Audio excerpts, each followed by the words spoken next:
Nós sentamos um pouquinho, meus caros irmãos e irmãs, quarto domingo do tempo da Quaresma. Um convite a celebrarmos a certeza de que Deus quer a nossa salvação. De fato, Deus amou tanto o mundo que mandou o seu próprio Filho para que nós possamos alcançar a salvação em seu nome. Celebramos então essa certeza, que em Cristo Jesus recebemos a salvação. Como fala também Paulo aqui, na segunda leitura, na carta aos Efésios, ele nos fala muito bem, é por graça de Deus que nós seremos salvos. É justamente pela bondade de Deus que nós alcançaremos a salvação. Somos chamados a caminhar para Deus na nossa vida. Também o Evangelho nos deixa claro uma segunda questão. Por quê? Precisamos a todo momento aprender a escolher o caminho de Deus.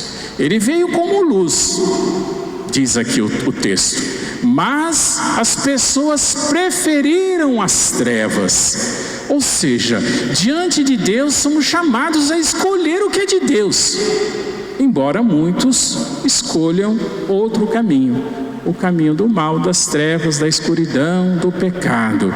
Aprender a escolher o que é de Deus. Jesus usa uma imagem bonita aqui no Evangelho, no diálogo com Nicodemos. Assim como Moisés levantou a serpente no deserto, o Filho do Homem também será levantado. Como assim? Ele faz uma comparação bonita que o povo de Israel compreendia perfeitamente. Na história do povo de Israel, depois da libertação do Egito, no período do deserto, eles começaram a ser picados por cobra e a morrerem, clamam a Deus. Deus fala a Moisés, faz uma serpente, coloca lá no alto. E quando forem, ou seja, a serpente causou mal, olhe para o alto.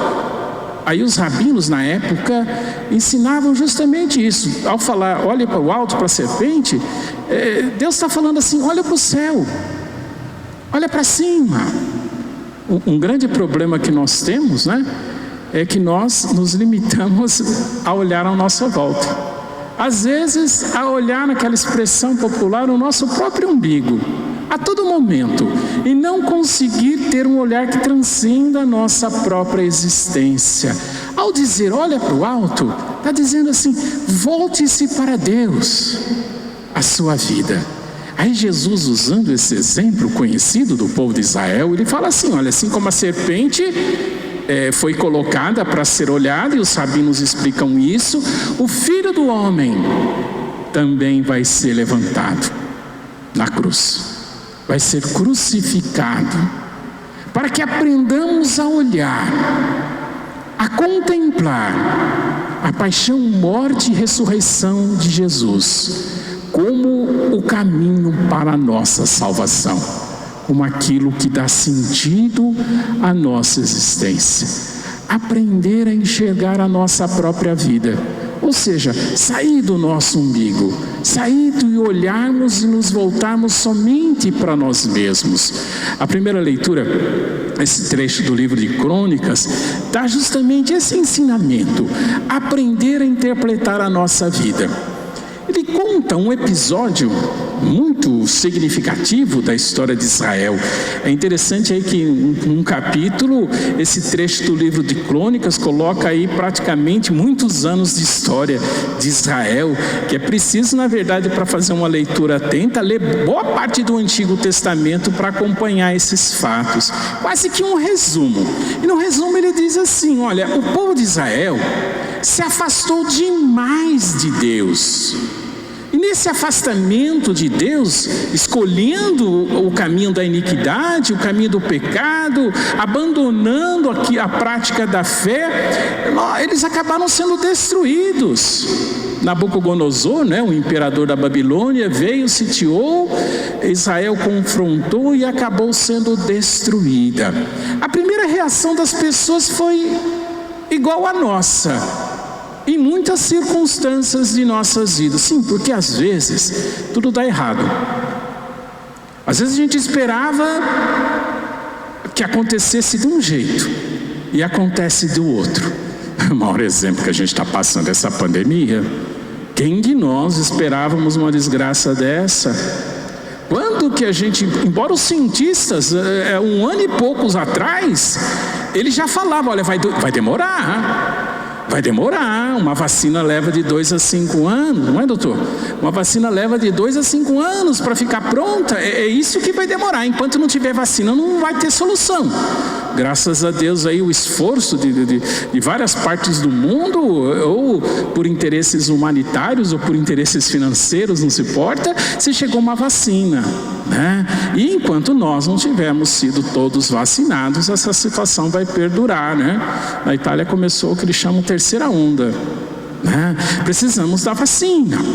Bom, mas olhando e voltando para essa questão fundamental, é justamente isso. A gente tem uma dificuldade de perceber as nossas próprias responsabilidades, enxergamos e culpabilizamos os outros. Foi o que fez o povo de Israel. Por que Deus permitiu que isso acontecesse? Ela fala, né?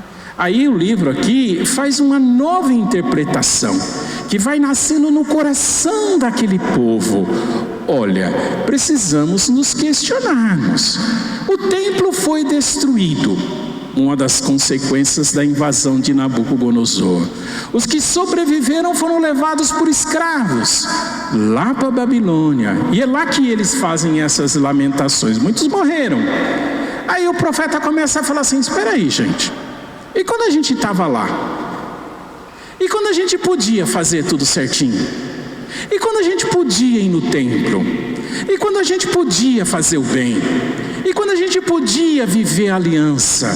E quando a gente podia ser fiel a Deus? Qual que eram as nossas atitudes? Nós tínhamos essa fidelidade? O que o profeta está propondo é justamente esse, um questionamento. É como se dissesse para nós hoje, tudo isso, a pandemia, é para a gente se questionar os nossos valores.